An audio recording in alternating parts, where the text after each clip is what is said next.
2 years ago, terror struck the New York City subway system when a man set off smoke bombs, then shot up a train car during the morning rush. 10 people were hurt in that mass shooting. The shooter, Frank James, led police on a manhunt before turning himself in. And we're now getting a whole new look at that attack and the search that followed in the Paramount Plus series PD True. The show takes us inside some of the country's biggest cases told by the police officers who worked them.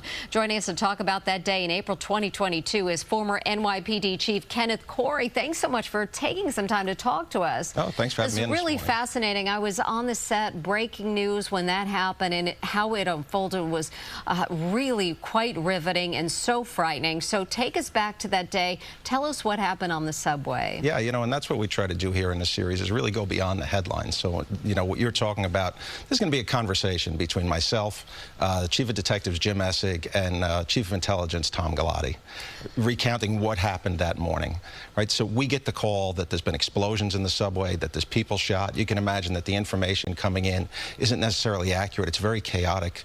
And we get down to the scene and now have to start trying to piece everything together with thousands of NYPD personnel. First tending to the injured, and then trying to figure out who did this and why. And now you can imagine, and you saw in that video clip, right, you've got people ran from the train. They left their bags behind, their belongings behind. So before we can get even in there and process the crime scene, we've got to get the bomb squad in there and check these bags, right? We have reports of explosions. We have smoke. We don't know if there's devices left in the subway.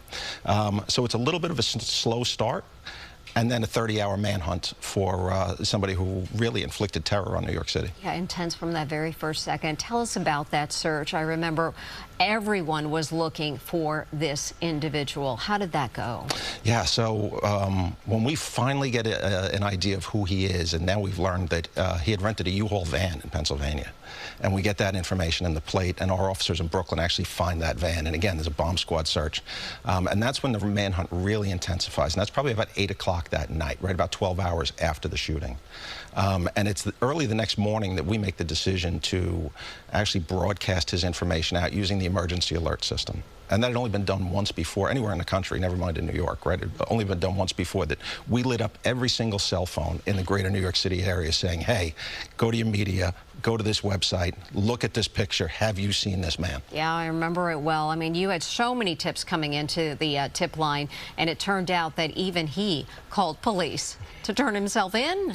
Well, he did, and then wasn't at the location that he said he was. But, as Commissioner Keishant Sewell said at the time, we had shrunk his world so much. We had frozen his assets. He had no money. And now we have 8 million sets of eyes in New York City all looking for him. What will people see in this documentary that maybe they did not know? So I think what they're going to see is a few things. And one of them is, as I said, we take you behind the headlines, right? So you're certainly going to see acts of incredible bravery and heroism, like when we feature the Pulse nightclub in Orlando or the Hollywood bank robbery in Los Angeles. But you're really going to see the passion and the commitment to justice that the detectives have. This is a very different way of telling the story. Hollywood loves to tell stories about the police. We like to say we save the best stories for when we talk cop to cop.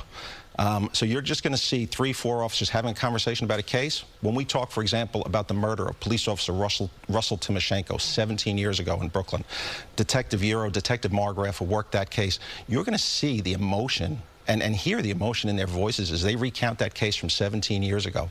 The cases may fade from the headlines, but for the detectives and the officers who worked them, those are images that they can never forget. They stay with them forever. Yeah, you're going to open the locked door for all of the public to see exactly what goes down. Yeah, and some really shocking details sometimes that maybe weren't reported, even with people who thought they knew the case as well. As the chief, I thought I was really familiar with all of these cases, and some of the things that came out from the detectives, I was like, wait, what? I had never heard that before. Sure, so many details. Well, Chief, we appreciate you coming in and talking to us about it. Well, thank you very much, Ray. Thanks for having me. Sure.